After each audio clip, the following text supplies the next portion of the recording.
Thank you.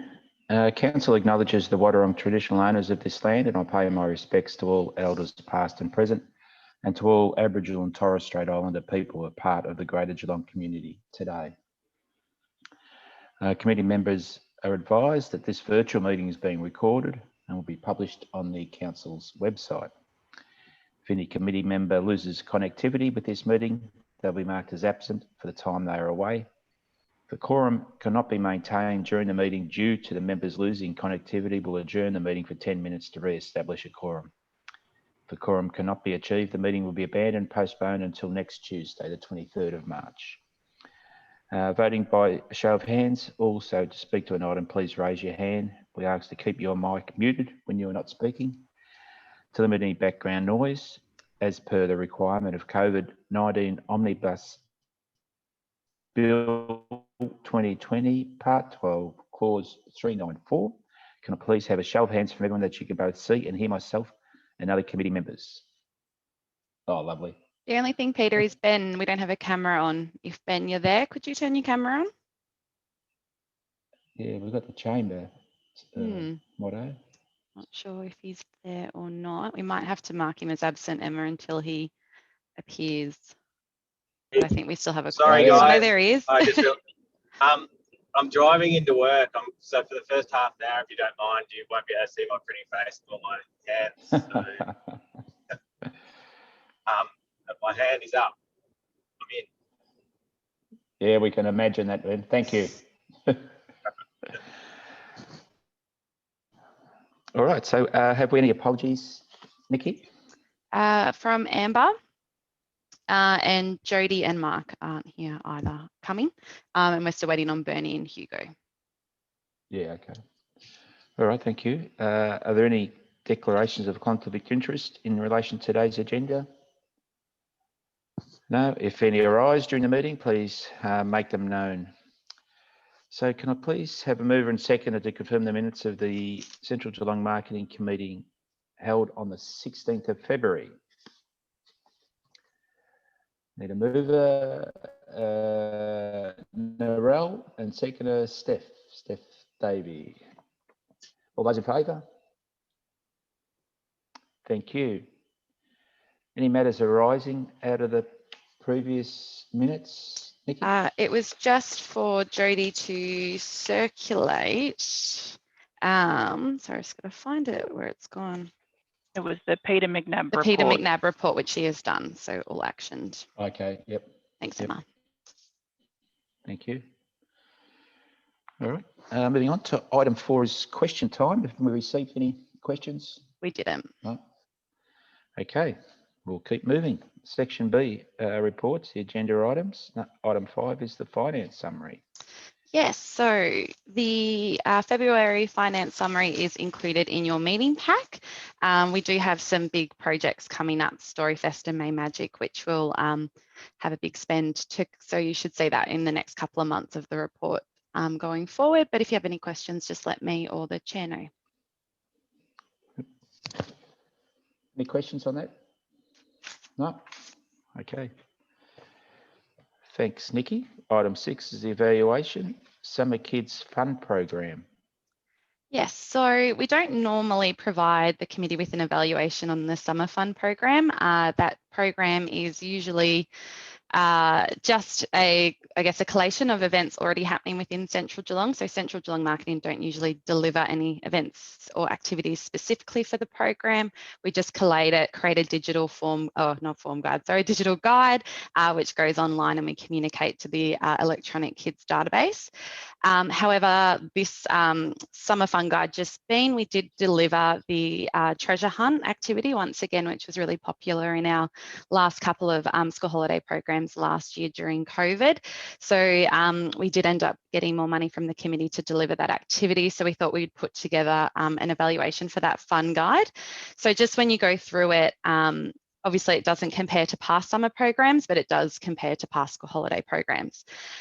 So just to highlight a few things, so the economic benefit came in at 103,920, which is quite a good result when you look back at the COVID school holiday programs last year.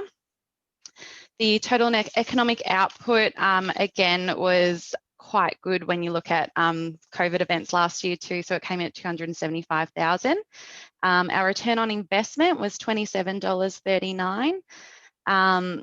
And what was quite interesting when we asked participants who participated in online events only, and if that was because of COVID, the percentage of people for the Summer Fun Guide who opted for online events only, and the reason was because they didn't want to come into Central Geelong due to COVID, was only 29%. However, in spring last year, that number was 88%, so it's been quite a decline. People are obviously feeling more confident and comfortable to come back into Central Geelong. 82% of participants came in specifically for the program, and 92% of those went on to spend and do other things in Central Geelong. The average spend per person was $71.56, which is the highest average spend per person we've had in 3 years for a school holiday program. Whether that is, standard for the Summer Fun Guide, but we don't evaluate on it normally, or if people were out spending more in January with COVID normal, they were out and about, happy, a bit more confident with spending and things like that. So I think that's sort of where that number has climbed. The Fun Guide had 1,925 participants, which was really great, and 260 of those directly participated in the summer treasure hunt that we ran. 767 individual activities were, or sessions of activities, sorry, were included in the Summer Fun Guide program, and 63 unique events. So that was quite high, the number of sessions. That's because a lot of the activities were like adventures or trails that could be done daily throughout the whole month, throughout the whole period of the program, whereas usually school holidays are normally 16 days, not 32. So that's why that number's up a bit as well.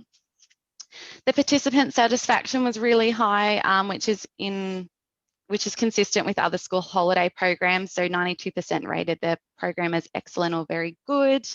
97% would participate in future programs. 100% would like to see the program continue in the future. So some really great results from the public. The community and wellbeing questions, once again, were consistent with previous years. Compared to spring last year, 86% of participants agreed or strongly agreed they enjoyed the vibrancy of Central Geelong. However, in January, the Summer Fun Guide, 90% of people agreed or strongly agreed that they enjoyed the vibrancy of Central Geelong. So I think that is a direct reflection of more people out and about. The weather probably improved as well. So just that sort of, the consistency of restrictions easing really benefiting the programs and the participants. For participating businesses, we had 32 participating businesses in the program, and again, really great feedback from the businesses. So 100% thought the Fun Guide encourages families into Central Geelong. 100% rated the importance of having the Kids Fun program in Central Geelong as very important or important, and 100% would participate in future programs. So that's some really great results from the business community.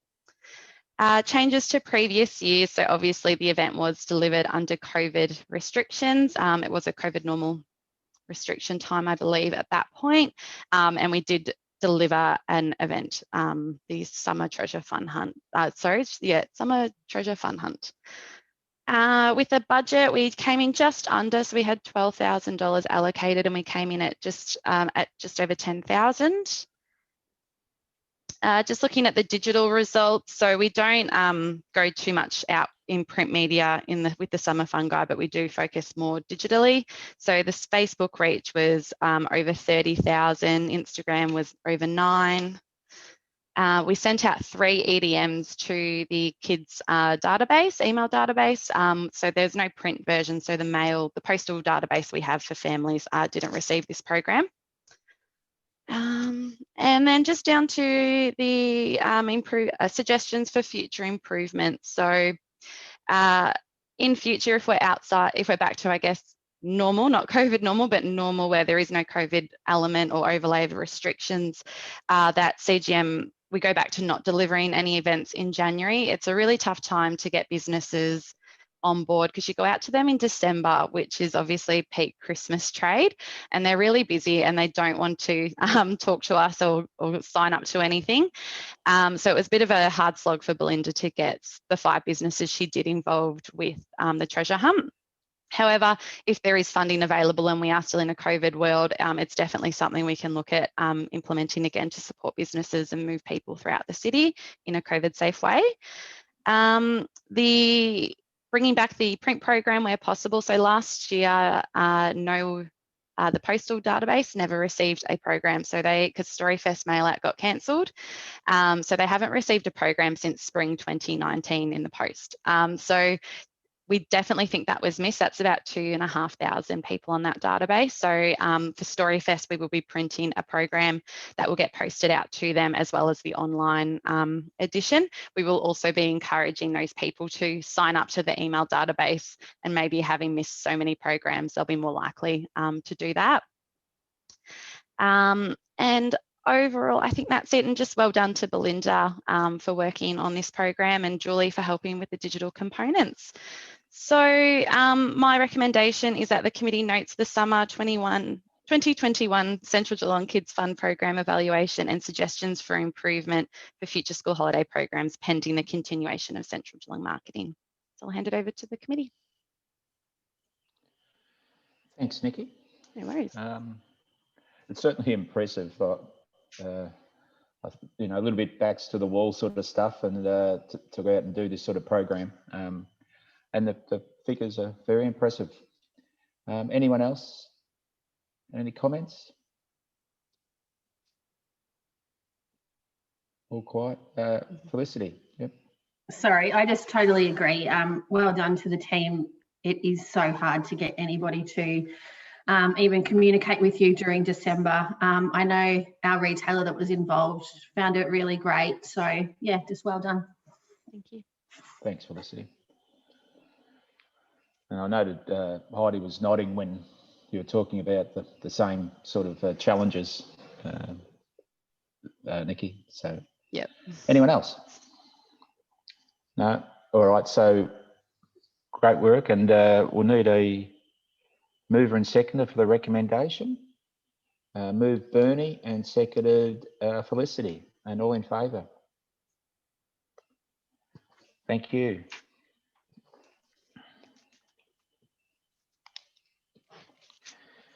So item 7 is the evaluation of Christmas in Central Geelong. Yes, Merry Christmas. It just keeps going. So we've so the Christmas evaluation for the 2020 program is in your meeting packs. Christmas was delivered again under a COVID normal COVID safe way. So we did obviously tweak the program slightly to fit within those restrictions. So just again going through a few key things that came up in the evaluation. So the economic benefit came in at over 900,000. That is slightly down on previous Christmases, but the total economic output was higher. So that was over 3.2 million. So that was an improvement on 2019. The total return on investment came in at $54, which is higher than 2019, and we had 65% of people come in specifically to attend a Central Geelong marketing activity, and 89% of those people went on to spend, which is just double checking there, yeah, which is higher to previous years. So in the last couple of years, it's been around the 71 to 75% of people going on to spend. So we had more people this year. The average spend is up like it was for the Kids Fun Guide. So that was $33.54. Again, we just attribute that to people coming in and ready to spend again. I think for Christmas this year, you weren't just buying presents for family and friends, you're buying stuff for yourself. I think there was a bit of self-care going on as well, which increased that spend. The participants, 95% local, which compares to 84% in 2019. So that might have just been around that confidence of people travelling. They were more happy to sort of stay in Central Geelong for their Christmas experience. We had, in terms of public participants, 48,909 participants in the Central Geelong Marketing delivered activities and sponsored activities. So that is up on 2019, which was at 41,000. We believe that that number's up because we had the addition of the animated window installation in Little Mallet Central, and they were 24/7 activations. So our counts that we were doing throughout really increased that number. When you take out the window figure, it is around the same number of participants as 2019. So it just shows that where that number came from. We had in the Christmas Trail 405 activities delivered and 11 unique elements. So the number is of how many times those activities reoccur, which is why that's so high. So we, just as a refresher, delivered the 3D wall art installations at the Carousel on Moorabool Street and in Little Mallet Street. We had the augmented reality trail along with the augmented reality colouring sheets and face filter. We also had the Santa stops running for that last 2 weeks before Christmas. The animated Christmas windows, letters to Santa, the Christmas elves, and the Makers and Growers Market, which we sponsored, the Christmas edition. And we also created the Christmas gift guide and helped the city with the installation of the Christmas bin and parking meter stickers. In terms of participant satisfaction, again, the results are really consistent with previous years, which is good. So 95% people surveyed rated the importance of the Christmas program as very important or important. Of people rated the quality of their experience. They didn't, in the survey, put a very good option. It just went from excellent to good. So it was 91% rated it as excellent or good this time round. And we had 93% of people who stated they're very likely or likely to participate in a future Christmas activity. The community and wellbeing questions, again, are very consistent with previous years. There was a new question added to the survey this year, which asked people to sort of rate how much they agree with the statement that they felt the Christmas activities were accessible and inclusive of a diversity of cultures, backgrounds and abilities. So that came in at 85% agreed or strongly agreed, which was a new question. We had 36 participating businesses in our program. And that came from people who hosted or delivered activities as well as promoted in the gift guide. Businesses, again, those results from the business survey were quite consistent to previous years. So in terms of how they felt trade increased, decreased, or if there was no change, that was really consistent to previous years. So 23% felt trade increased compared to 2019, 28% felt trade decreased, 33% felt there was no change, and 15% were new businesses. And as you can see just to the right there, it's all very similar to 2019. 100% of businesses think that CGM should run a program in the lead up to Christmas to encourage people into Central Geelong, which is a fantastic figure. We also had 85% rate the program as very important or important. 100% of businesses surveyed were visited by a Central Geelong Christmas elf, and 95% saw a Central Geelong Christmas elf greeting shoppers. And once again, those elves are very, very popular among the businesses, which I think you got their evaluation last committee meeting. Changes to previous years. So again, it was delivered under a COVID umbrella. We added the addition of the animated Christmas windows into a vacant shop. That made it quite COVID safe and easy for us to manage, because we didn't have anyone going physically into that shop. So that's why we didn't activate something in store, because of the COVID overlay that was required. We had some new 3D artwork installed. We engaged Creativity Tech to deliver our AR elements, which included the face filter and the AR colouring sheets, and we added the Santa Stop trail activity. Going down to the promotion spend, so we came in quite under budget. We spent $59,274.41, and we did have $80,000 allocated. The committee did give us the additional $20,000 a while before to help us with that spend. We did budget to spend that. So the reason why it is lower is we budgeted for 4 animated windows, but once we got the vacant shop and saw the space and measured it all out, it could only fit 2 windows. So that was a big part of the spend that we didn't end up spending. And the AR that we originally looked at, that quote came in a lot cheaper in the end, the final cost to what we'd expected it to be. So that's where that variance is. In terms of the media, so we worked with the city on the promotion of the Christmas program through ads, but we also submitted 5 media releases ourselves, which the Addy picked up all of them. So they were really up for our good news stories in December, which was fantastic. So we got some great coverage there. Just down into the digital results, the augmented reality stats are there for you. So you can see that there was the Creativity Tech app was downloaded 650 times with 4,005 footpath sticker scans. And then with the colouring sheets, the AR was activated 4,206 times to bring their colouring sheet to life, which was a great result. The company did tell us as well they could see an increase in users and scans in that week leading up to Christmas. So that 21st, 23rd, 24th area was where they had the most number. So that's where people were really getting out into the Christmas spirit. The face filter stats are also there. So we had over 6,000 impressions, 654 opens, and 117 captures. Our Facebook reach was over 81,000, which is slightly down, but that's just due to the algorithms and all the games that Facebook play that you got to keep up with. And Instagram was over 26,000 in reach, and we didn't report on that last year, so I don't have the comparison for you there. The database management, so we communicated regularly with the kids' activity and the Christmas public databases. We also had the letters to Santa. So the number of letters posted to Santa was quite down this year, but it still had an increase of 248 subscribers to the kids database. And then just heading down to the suggestions for improvements for future promotions. So obviously Christmas in Central Geelong 2021 isn't funded at the moment, but pending that funding, just a few things we noted that once again, the 3D artwork was really popular and the new AR company we engaged was fantastic, and being able to customize our animations to be our little Christmas elves was a nice touch. The AR colouring sheets and face filter were a great online addition, and it helped people engage with the overall Christmas in Central Geelong program.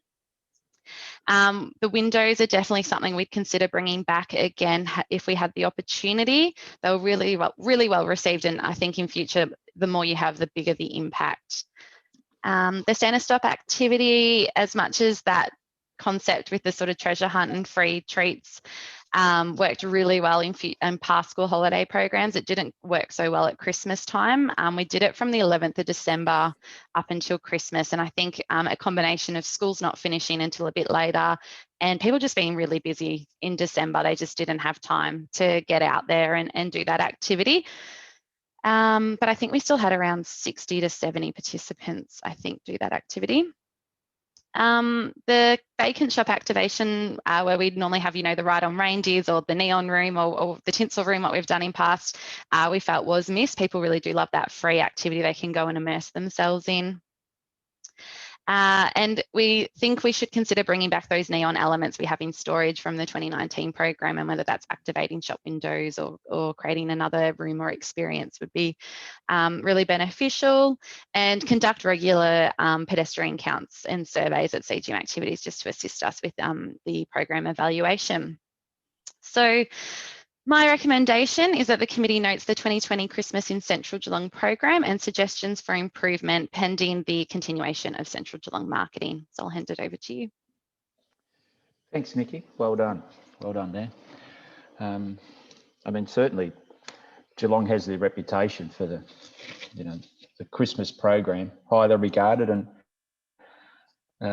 proof's in the pudding, 49,000 people. That's great. And you try and remember what the restrictions were back then, because I mean, we moved on. You think now, were they around Christmas time? You just forget, but very impressive. So anybody else? Well done. Rachel. I think, yeah, to encourage, 65% of the people that came in for the Christmas events. It's more feet through the door, and whatever percent of those people ended up spending more. I think, yeah, brilliant.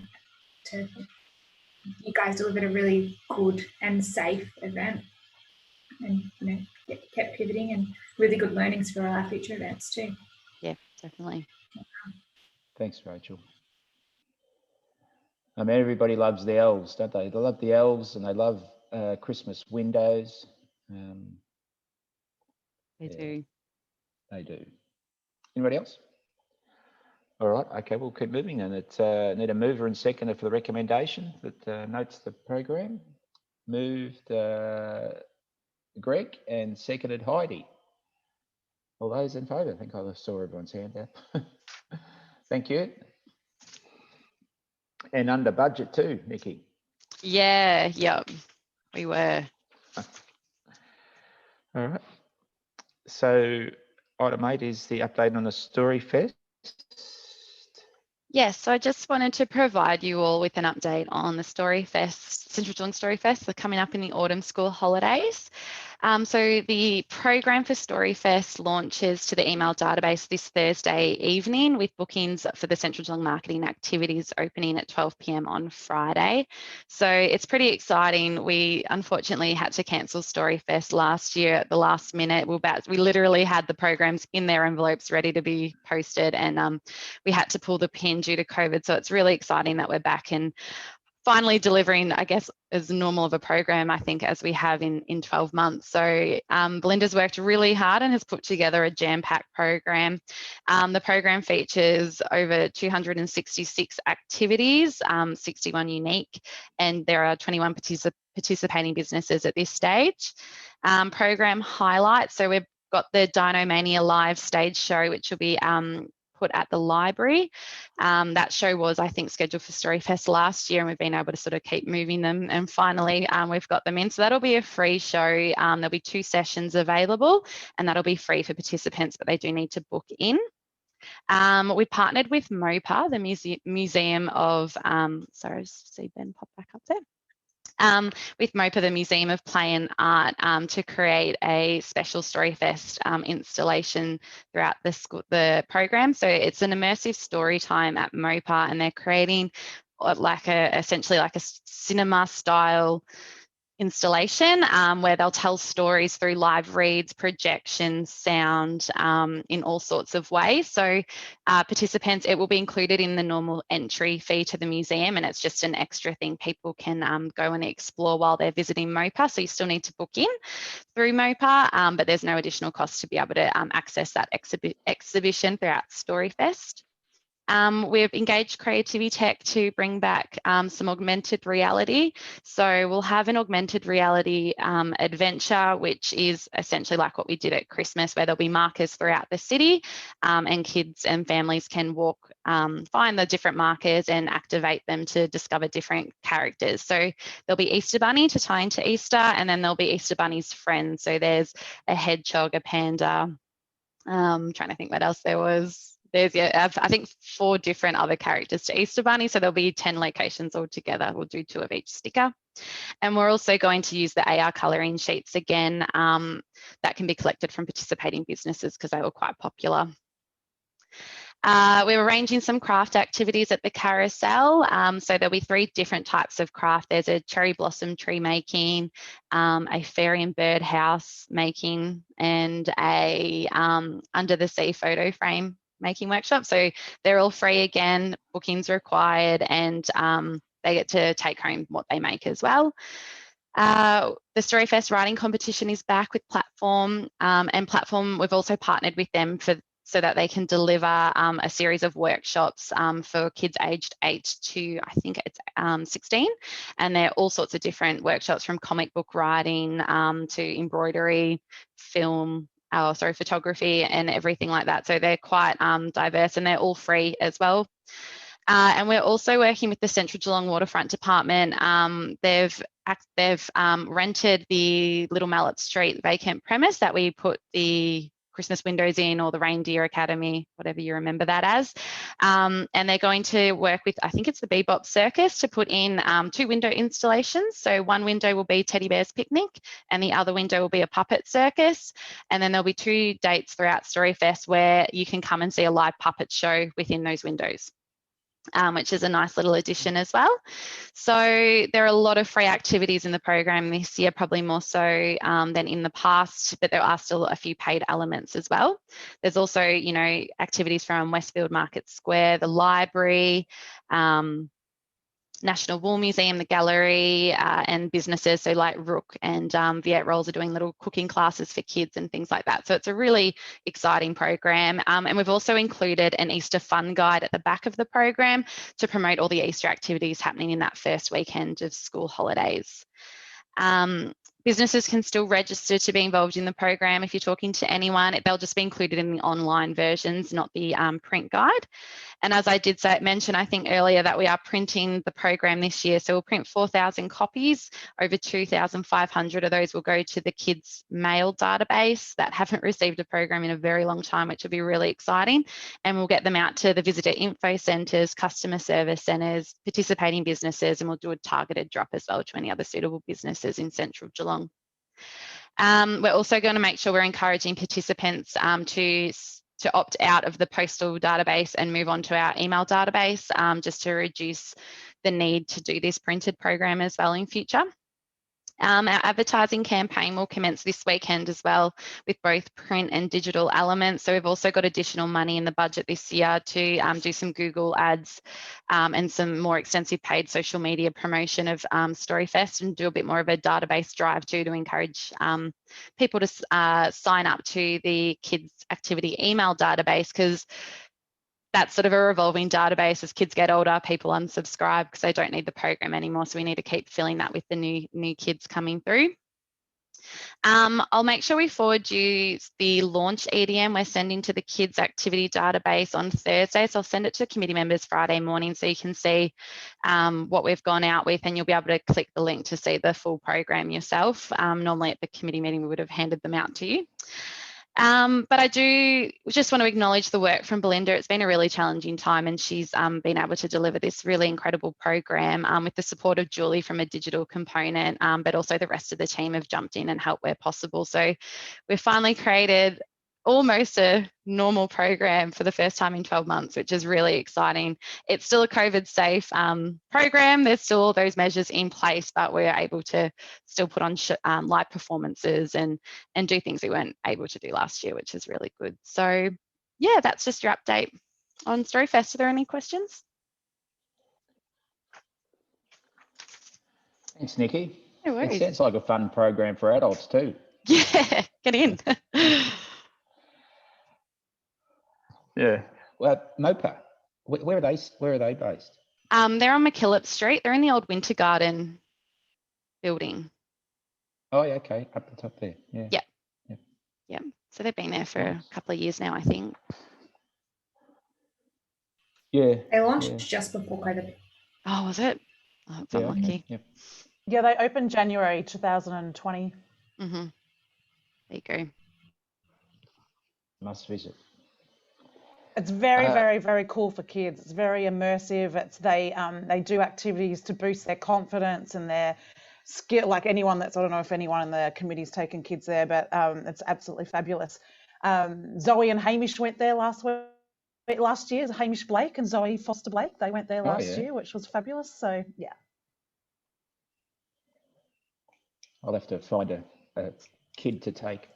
I'll offer you mine and our membership, Pete. right. So anyone else got any questions, any comments? No? Otherwise, yeah, again, this sounds exciting. I can feel the excitement from you, Nikki. Your first real program up and running. Yeah. Yep. So congratulations, Linda, Julie, and all the team, as you say. Excellent work. So look forward to this. Thanks, Nikki. So item 9 is the sponsorship request. Yeah, so we received a Yeah, we received a financial sponsorship application from the Sweethearts for Sweetfest. So Sweetfest, they ran in 2018. I'm not sure if the committee remember. It was a street festival in the Little Mallet West precinct where they were showcasing predominantly female artists. They had a stage outside in, I think it was like on Shorts Place, sort of the corner of Shorts Place and Little Mallet Street. And they also used venues within Little Mallet West to put other performers in there as well and program a day of music. The festival was open, or is open to members of the public. It's free, and it's predominantly engaging the female artists in the Geelong region and beyond. So this year the Sweetfest is back. They're running it on the 30th of May, and they aimed to make, so when they started Sweetfest in 2018, they aimed to do a biannual event, but obviously COVID impacted last year, so that's why they're trying to get that up and running this year.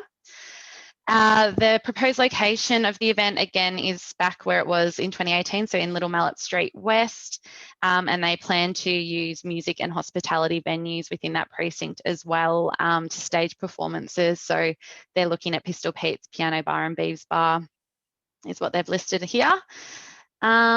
So just a bit of history, as I was saying. So in 2018, they had over 90 professional female and local and non-professional artists. They attracted approximately 600 to 700 people across the day. And they did some surveying and counts on the day, and they reported that over half the participants originated from the city of Greater Geelong, and then the rest is sort of more from that broader G21 region, with some Melbourne-based people coming down to see other Melbourne-based artists. They also had an international headline act, which they found drew a large crowd. They did a range of promotions. Their social media reached over 36,000 people, and they had a range of media coverage, including they were on ABC News. They did print and web social media, billboards, posters, all that. The venues who participated in Sweetfest in 2018 reported increased trade and revenue for the day of that event as well. So this year they plan to run the event very similar, from what I can gather, very much the same, but with just a COVID safe element. So they have looked into it, and Sweetfest falls under the tier 3 for COVID safe events. So they'll make sure that they comply with all those COVID requirements. They're expecting to attract a range of age groups, from families, young adults and music lovers, and they're hoping to attract 500 to 700 attendees. They've already secured some high-level music acts for this year's event as well. For their estimated publicity, they've engaged a publicist to run their promotion. So they'll be sort of doing something similar to what they did in 2018 with a range of social media, print, web. They'll do some event programs and posters and flyers as well. So CGM have sponsored this before. In 2018, we sponsored this with $3,000 financial support and $7,000 in-kind support. This year, they're asking for $5,000. So they've ticked medium event, which is up to $5,000, and that is for attracting 500 to 2,000 people. They did specifically ask for $5,000 in 2018 as well.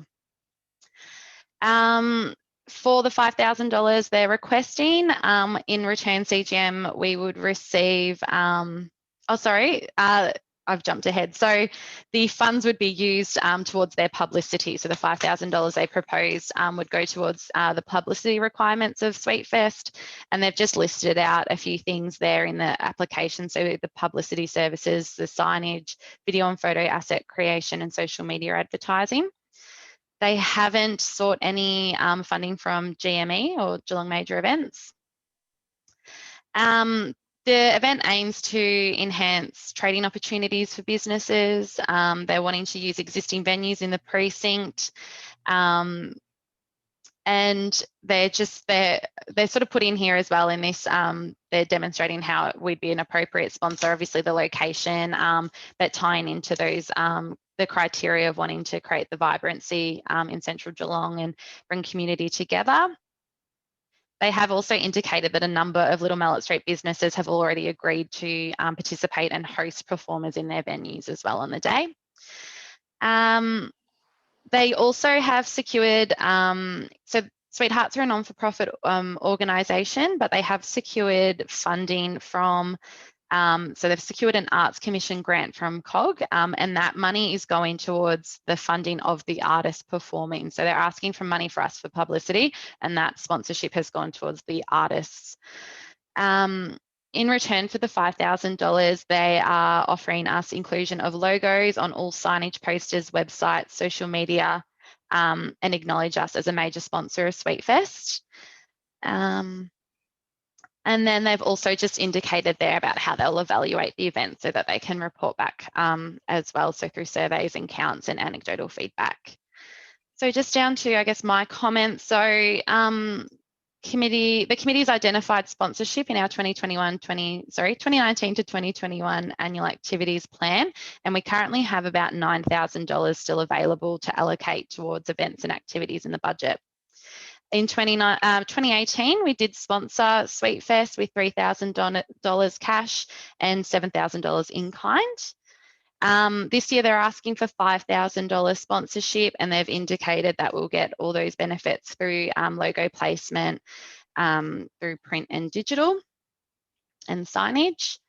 In terms of the sponsorship criteria, I've just gone through there and marked if they do or don't meet it. They do meet all the criteria, except I just didn't think they met the criteria for events, activities that increase place activation and the use of underlie space around central Geelong. Little Mallet Street is very utilised now.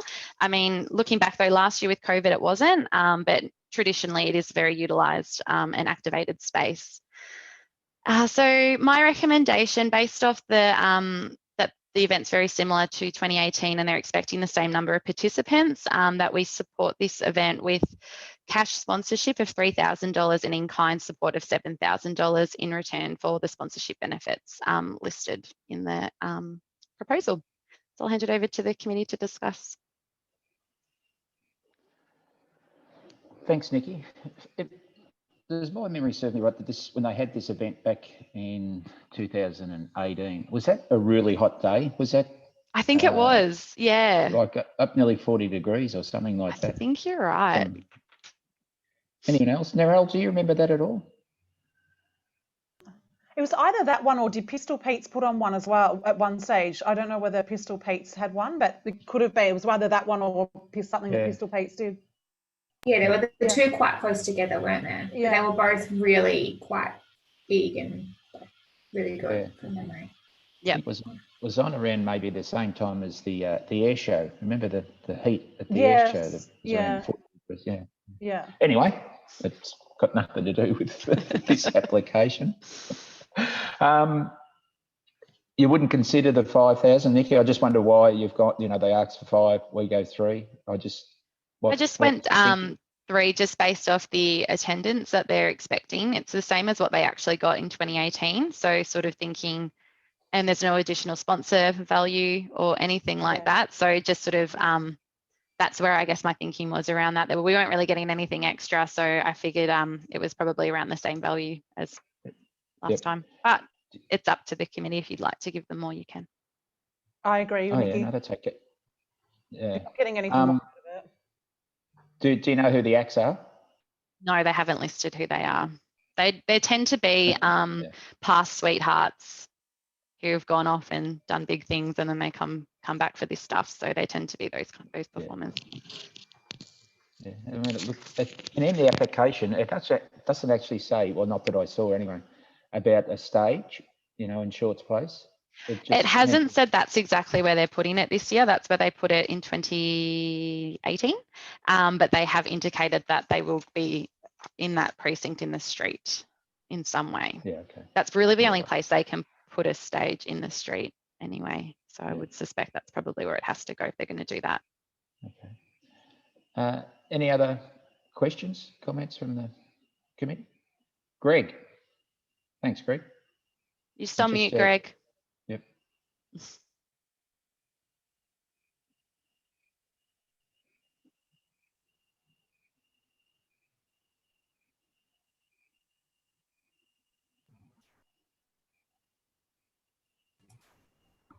Sorry, I was just saying. I mean, as given that they're not-for-profit organisation and putting a lot of, volunteers putting all their time and effort, and the fact that we have got some, surplus funds from last year is a reason why they match every single criteria bar one.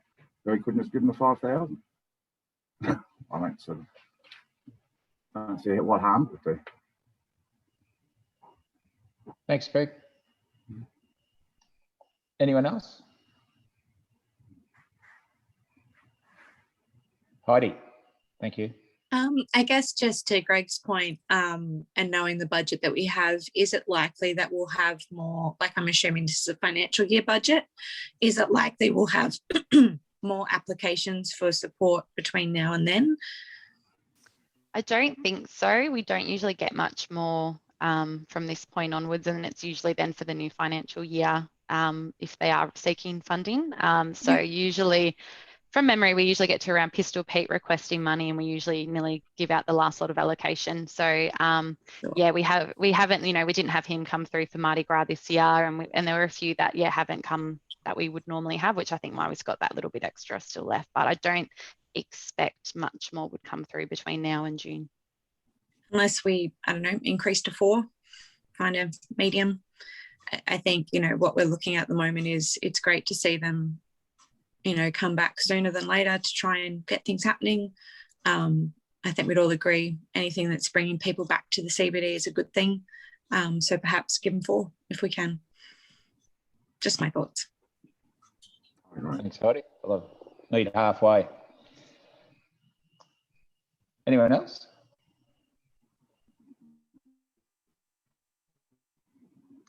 Okay, so suggestions to support the 5, or we meet them halfway and maybe 4. What do you think, Nikki? Ben? Yeah, so it sounds like we can do the 5, but we just want to see a bit more for it, do we? So is that the third option, to go back and say we just need a bit more information and a bit more value for the 5? Yeah, we could do that. I'm not sure how much more they could give at this stage as well, though. But like everyone's saying, the money is there. It's been a tough COVID time. Maybe that's where the justification is. Why not?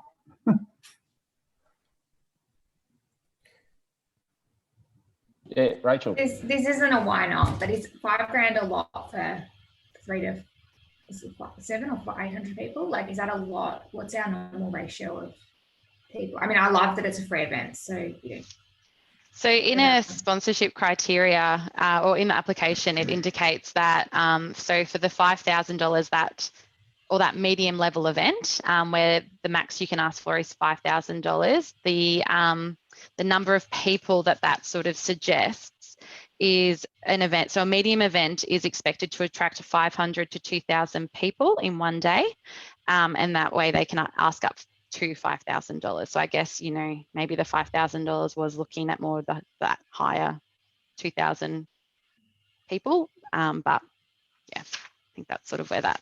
And obviously in this is. environment, it's going to be more expensive to draw people in. But yeah, I was just wondering, yeah. My thoughts is that it seems like a lot to give out for possibly 500 people, as Nikki just outlined. And my thought was that if you give out more this time and CGM continues and people see that much was given out for 500 people, will people expect that money in the future to be given out? Like, oh, you gave $5,000 to Sweethearts, and they had 500 people. Will you give us that for the next thing we do for 500 people? Yep.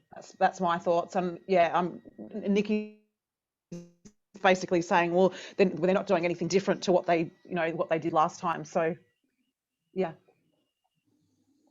I mean, it's not like our budget gets wasted if it doesn't get spent. It either rolls over or it'll get spent on something else. I'm trying to find common ground here. What about the $4,000? What about Heidi? Well, Nikki, knowing what else you've got coming up, if you had that remainder money to roll into other things, where, gut feel, do you think it would get the most bang for buck? Yeah, it's hard because obviously Storyfest is actually being delivered right now. Then we're just left with My Magic. Obviously there could be a bit more that goes there, but I think it would just have to go back into consolidated and doing a broader Central Geelong campaign. Hi everybody, it's Virginia here. You would have maybe remembered me from the last meeting. I've been helping manage the team while Jodie's been on long serve. I just, with respect, just like to add a comment here that perhaps it's better to assess this activity on its own merits, not against what finance may or may not be left over to carry over to next year. So I think Nikki's rationale here is quite sound, and that if you were to go to that higher level of 5,000, there would have to be more than what we paid for last time. I think it does set an unrealistic expectation, and I think it's about looking at the event itself, not looking at, well, we've got this money left over, so let's just chuck a bit more in. Just my thoughts for your consideration. All right, thanks, Virginia. Look, we've got the recommendation before us to support the sponsorship for 2021 with cash sponsorship offer as a kind of 7,000. We might put that to the vote anyway. So need a mover and a seconder for that. Move Steph Reynolds, seconded Narelle, and all in favour. Against? Okay, that's passed. So it's 3,000, Nikki. Thanks, everyone. Good constructive debate there.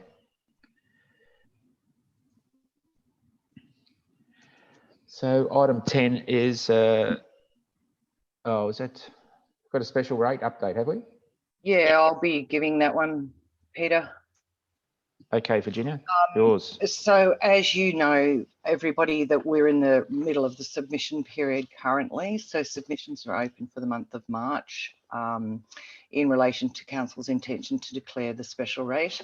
We have set a date for the councillor hearing panel, which is the 13th of which will allow us to report to Council on the 25th of May. As I said, the timing's quite tight, and it's really, we're on a critical path to make sure that we can meet that 25 May meeting in order that we don't have a loss of continuity should the rate continue.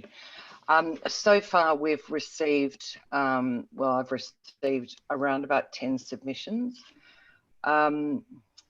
As you know, with engagement, it's the people that don't want to see something happen that are normally the ones that will put an opinion forward, and the people that do like what you're doing generally stay silent. I think I touched on that at the last meeting. So it's important that we try to achieve that balance, each one of us in any way we can. And if we do have supporters, just, you know, not if we do have supporters,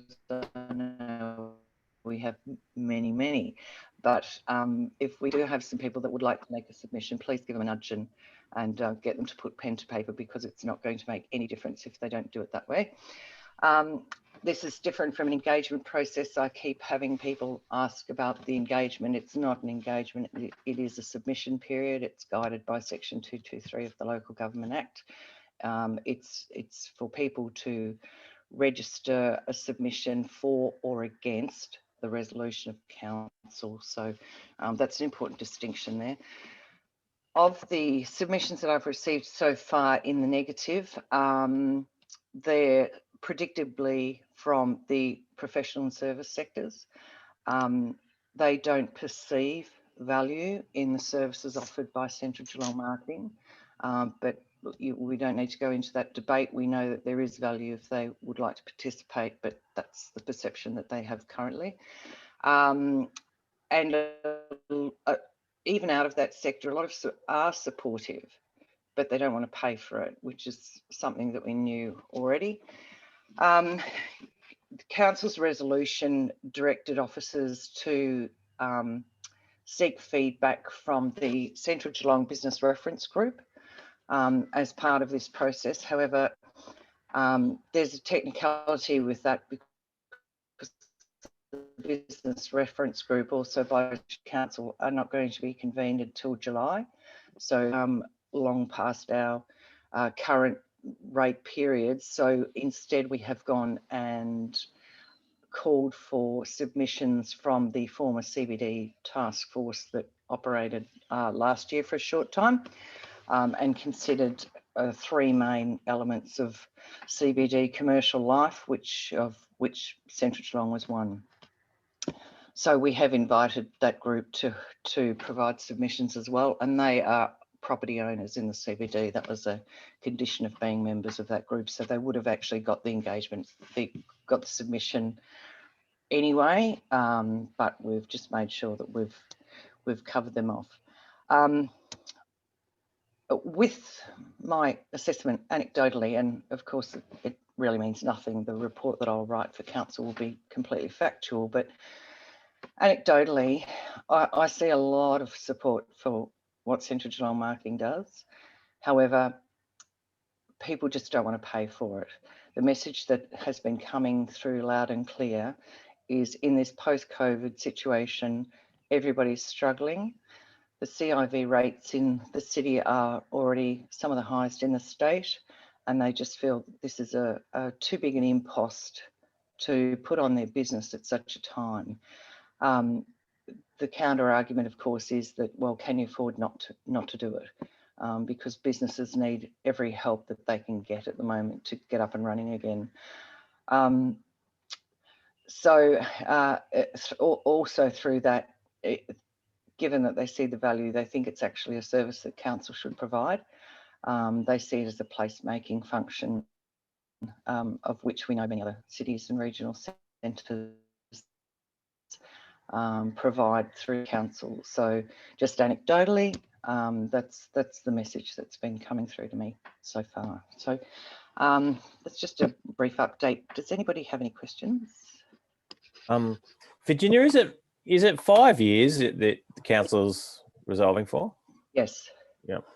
Has that previously been the same period? Yeah. Okay. This is the 5th time of the 5-year declaration, Ben. Yep. Virginia, I'm a little bit surprised. I think what you said, it's more about submissions. And to come to you with submissions, my clear understanding was that this is about consultation, and that when this was spoken about in the council, it was about going out to those businesses, the 1,500 businesses, to get their opinion. But you're saying that's not the case? No, it's technicality under that section of the Local Government Act. This is more akin to a planning process where you would put a submission in against a development. So this is not an engagement period, it's a submission period. We have to be very careful who we go to and what we ask them, because it's very clearly designated under the Local Government Act, section 223. So the council resolution itself, I have it here, is to refer the intention to declare to the Central Geelong market of the special Geelong marketing rate to Central Geelong Business Reference Group for consideration and feedback. So it does give people an opportunity to provide the level of feedback that they wish to, but it must be in form of submission to go to the hearing panel in April. So from our side, we're not engaging and lobbying and advocating. This is purely inviting people to make a submission. Yeah, well, that's completely against what I think the council group thinks is happening. Anyway, we might take this offline. Sure. How have they found out? Like, how have all the businesses in Central Geelong known to put a submission in? Like, is it just something in the paper? Have they been sent something by mail, by email? How do they know to submit? Very clear under the Local Government Act of the form and notification you have to give. So there's been all of the above. There's been public notices in the paper. There was a direct mail out to all property owners, and there has also been emails to property owners. So the property owners, not the businesses that within them? Like, so if someone's leasing a property, they don't get it? Or? Only property owners, because rates are only applied to a property. It's tied into land ownership. It's not business. So property owners generally would pass the rate to their tenants as they do a CIV rate. So whether they do or not, that's up to them. Most of the property owners I've spoken to do pass it on to their tenants, but businesses are not part of the formal submission process. It is in relation to property ownership only. Greg. Is this what happened the last 4 times? Why is this different to the last 4 times that the rate was renewed? It's not. Yeah, good point. It's not. It's identical. Is it the COVID climate? No, Virginia, we had percentages last time. How can we say that something like 88% of the businesses supported the special rate if those businesses weren't asked last time? Everybody was asked last time and everybody is asked this time. There's no difference. This is the identical process that was undertaken 5 years ago. Sorry, Peter, just with those survey results, that's conducted by CGM in the lead up to each rate renewal. So it's just a stakeholder survey that we go out before we commence the special rate process to get information and feedback from traders prior to commencing the intention to declare process.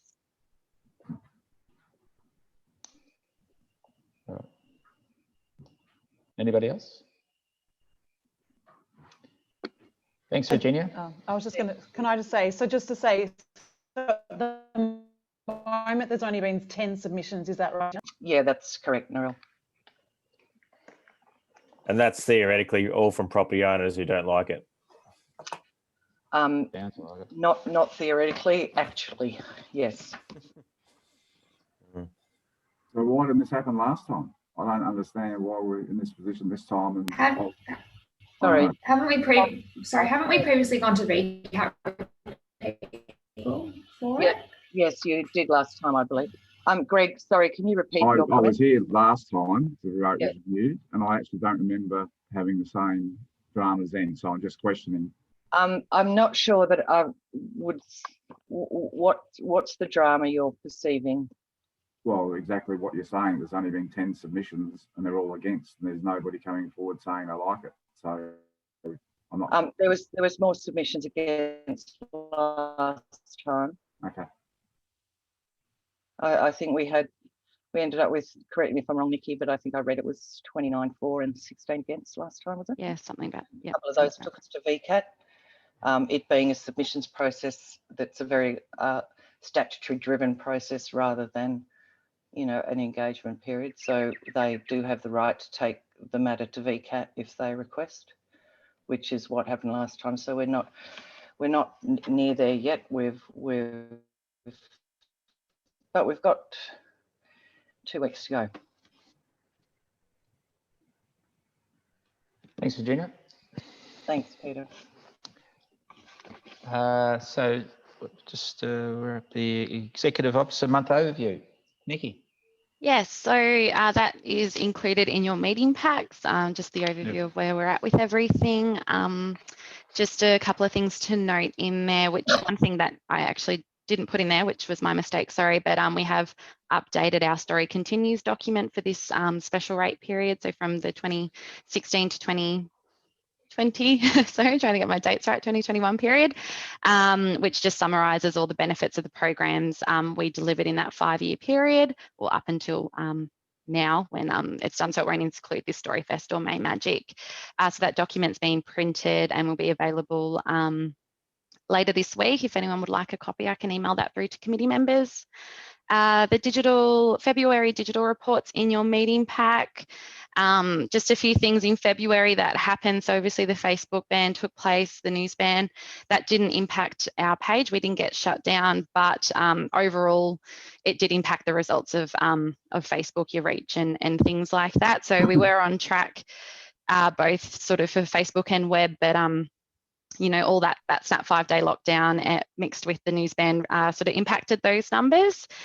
We have added a new section on our website as well. So we've been doing lots of blogs lately with the Geelong Independent articles, which then go onto our website as a blog. So we've now, we used to just have a function on our homepage which showed the latest blogs, but now you can click through and see all the published blogs on our website. And work is commencing with Storyfest and May Magic for the digital components. We're still continuing our COVID support for businesses. So the snap 5-day lockdown really did impact the businesses, especially with Valentine's Day that weekend and all the bookings and I guess product supply that people had ordered in for that. So we jumped back onto our Instagram support business stories and tried to keep our followers up to date with how businesses were operating in those 5 days. We're continuing our support to communicate the different support packages available to businesses. We're continuing our support local Geelong Independent articles each week. The Hump Day offer is continuing, and now we're starting to see workers return. In February, there was still mask wearing for a big component of that in offices, which we did see impact the return, particularly in our building. But now things seem to be picking back up now, which is good to see some people about. For partnerships, the Love Central Geelong Family Magic program's been released. So that's part of our partnership with the Geelong Arts Centre. So we've got naming rights of that program, and that was released, I believe, a week or so ago with all the shows happening this year. For our tenancy database, we're currently conducting a foot audit of all the Central Geelong businesses just to update our database. So we haven't done one since prior to COVID. So it'll be interesting to sort of see the movement that happened last year once that audit's complete. We're continuing with our consolidated advertising through cinema and TV over the next couple of months, as well as our static waterfront signage. And we're also have the opportunity to put window signage in that vacant premise in Little Mallet Street that the Central Geelong and Waterfront Department are leasing, just to help activate windows and hide what's inside when they're just storing things and it's not being activated. The professional services campaign is continuing, so that's through the Google Ads campaign. We did a blog last week featuring professional services in the Geelong Independent. The Werribee cinema ads are continuing as well, and the At Your Service page does continue to be our most visited page on our website. So that's a really great result with that campaign and for all the professional services in Central Geelong. May Magic planning is underway. I'll provide you with an update on the plans for May Magic at the next committee meeting. And as we've mentioned, Taste of Central Geelong, we're not planning for that at this stage, but considering potentially a smaller delivery if in the event the Central Geelong marketing is continued. We don't want to not deliver anything. So we're just considering a smaller version that could potentially be delivered, but at this stage, there's no big plans happening at this point. And then other than that, I think that's probably everything I wanted to update you on. Thanks, Nikki. No Thank problems. you. Any questions on that? Otherwise, we'll keep moving. I'll just note the time. So confidential, there's nothing in confidential, I'd take it. No. Nikki? No. So we're going straight into general business. So we might just go around the table. I'll start on my screen. Steph Davey, got anything? We're finally heading back into the office, and I can confirm that most of my tenants across Central Geelong are actually back working from their office desks, which is quite exciting. I think, as I mentioned last meeting, we have secured a lease, I don't believe it's confidential anymore, with the ABS in the Bendigo Bank building in Ryrie Street. They're moving, not moving from Jerringham Street, but moving, I believe it's their part of their Dandenong office down here, which is very exciting. As far as the balance of my vacancies go, inquiry has been slightly better. Agents around Geelong are finding that confidence is coming back, which is nice. Obviously, with people coming back into the office, that'll be beneficial to everybody. And then personally, I'm heading to Palm Cove next week for 10 days. So just counting down the seconds to that. Nice way to finish. Well done, Steph. Thank you. Greg. Yeah, the last few weeks have been quite busy here. We're getting a lot of local Victorian people visit, weekends, etc. I think the industry is still wondering what's going to happen because we're not getting the workers, because office workers aren't back. WorkSafe, NDIA, we used to get a lot of those corporate guests as well. So we're not quite sure what's going to happen there, but it's at least nice to see Victorians travelling around Victoria and staying rather than going somewhere they may not be able to come home from. Thanks, Greg. Rachel? Hello. Well, this lockdown last month, all our branches in High Care are back to operating COVID normal. So it's exciting. Might have seen in the Geelong ad yesterday, the new head office still on track. It's looking good. I was in the office yesterday looking through the window. So I'm in Mallup Street, and so the new building and my current building are quite close. So it's good to have a little peer through the window and have a good snoop. But yeah, it's looking exciting. It does. I had a good look at it yesterday myself. Looks really good. Lucy. Nothing too much to report. Students are back on campus as normal, and so are staff, which is good. So it's a good vibe around campus at the moment. We've had our Excellence Awards. We had Ben and the Geelong Commerce sponsor us for that. So thank you very much. We've got graduation on the 24th, which again will be a virtual event. I'm kind of hoping we always do these virtually personally, but fingers crossed. We had a apprenticeship campaign launch on Monday, so you might see some press, radio, digital billboards, social media stuff come out for that. And then just the redevelopment of the cookery area that faces Fenwick Street, which is actually on track at the moment, which is amazing too. So yeah, that's about it. Thanks, Lucy. I like the good vibe. Felicity. I think following on from what Greg said, the retailers are still struggling a bit with lower traffic, with not as many workers returned yet as what I guess they would have anticipated, but everyone's pretty positive and we're working hard to put on a good program for Easter and the school holidays to try and encourage people back into town. And excitingly, we have a new retailer moving into 84 Mallup Street, General Pants Co. I don't know if anyone's familiar with them. They're a fashion brand, Australian. So they're planning to open just prior to Easter. So that's exciting to have something new to launch there. But that's about all for me. Thank you. Narelle. We're working at the moment on a great visiting friends and relatives campaign with the Geelong Cats. So there'll be a well-known player that will be part of that video coming up, which will be fun to see. We've just had some work with Australian Traveller come to fruition, which is Geelong Renaissance. While we weren't watching, Geelong reinvented itself. So it's a fantastic article that just came out on Friday the 12th, which we worked with them on. Some people may have seen it go around social media in the last couple of days. We partnered, as I discussed last meeting, we partnered with the Geelong Gallery in promoting Roan in Geelong. So we had a media launch for that. And then post that, we're still working on a number of media coming down. So last week we had Domain down here. This week we've got Good Food coming into Geelong, and also the Traveller section of Fairfax. So they're coming here this week as well. So the Good Food's all about 10 reasons to visit Geelong from a food perspective, and the Travellers 10 reasons to visit Geelong just from a general travel perspective, which is fabulous. Again, we're finishing our 4-year strategy, which will go to council in April, along with our memorandum of understanding. And that will just basically summarise our priorities and focus for the next 4 years.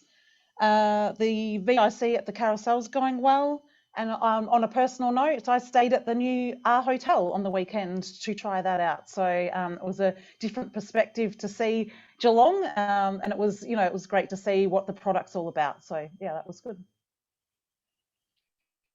Sorry, which one was it, Nora? It was formerly Ritz. It's now called the R Hotel. Oh, okay. Yeah. Nice. Yeah. So Wine Stories. Yeah. There's a bit going on then, isn't it, in your world? Yes. No, there is. There is. It's keeping us busy. It's fun. Yeah, good. Bernie. Look, the cinema game is certainly bouncing back. A lot of the UK and US distributors are releasing their movies now, so we've got some certainty going forward, so that's a good thing.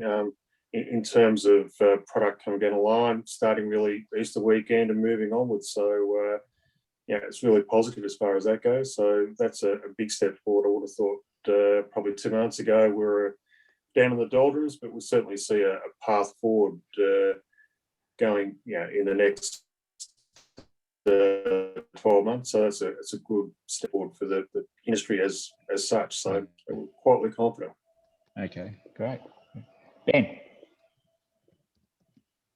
Yeah, there is a bit of optimism around, but there's still those areas that continue to be affected.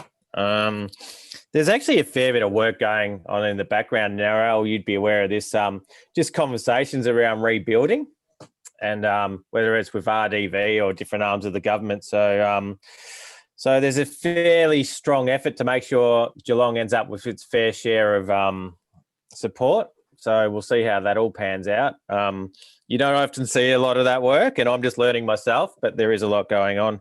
Certainly there's a lot going on at the Chamber. We're back to doing face-to-face events, and some of you might have been at the GYP event last week, which was terrific, and the Harwood Andrews breakfast the week before, and then we've got our After Five next week in partnership with the Cats, where we'll get over 300 people into a room networking, which is just terrific. Everyone's just loving it. I must admit, I came into this year thinking that people might be a bit slow on the take up with events, but that hasn't been the case. People have just jumped at it, and I think that's a bit of a Geelong story sometimes. I think that we like to thumb our nose at adversity and get involved, and that's certainly what I've seen in the last year. And we've got little things going on, membership campaigns and so on, where people can get involved. We're offering a bonus of 3 months for free when you join up for 12 months, and that's actually been really good. So our membership's building, and we're just going to continue working hard this year. Good. Thanks, Ben. Heidi.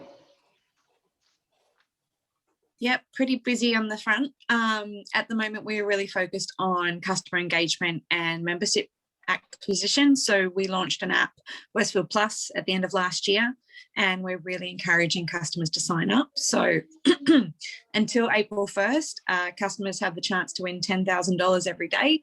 So if you download the app and scan it when you're in centre, and I encourage you guys to download and enter as well. So we'll be doing that up until pre-Easter, then some Easter bunny visits. Then after Easter, we'll be doing a spend and reward, plus where's Wally for school holidays, and we're also planning for Mother's Day. So just really making sure we're delivering engaging experiences, supporting our retailers, just to help them bounce back as best they can. That 5 days was a bit of a kick in the guts for a lot of them, but like Ben said, I love that our Geelong team love to thumb their nose to adversity and really trying to keep calm and carry on. So yeah, we're getting there. There's a lot to do, but it's probably good to be focusing on things we can do. Very good. I think in summarise everybody, there's plenty of optimism, positivity. So I think I've gone through everyone. Nikki, it's nearly time to close the meeting, I think. Yeah, nothing else from me. All right. So thanks, everyone. Keep up the great work and hang in there. All right. Have a good day, everyone. Thank you. Thanks, Peter.